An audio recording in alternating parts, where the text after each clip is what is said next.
Hello everyone, welcome back to my channel. In this video I am going to show you how to draw eyes.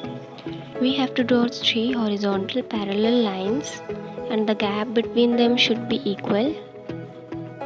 Now we will divide it vertically into 2 equal parts. Grid of making an eye is ready. You have to start from the middle line as shown in the video.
I hope this video would be helpful to you. Thank you so much for watching.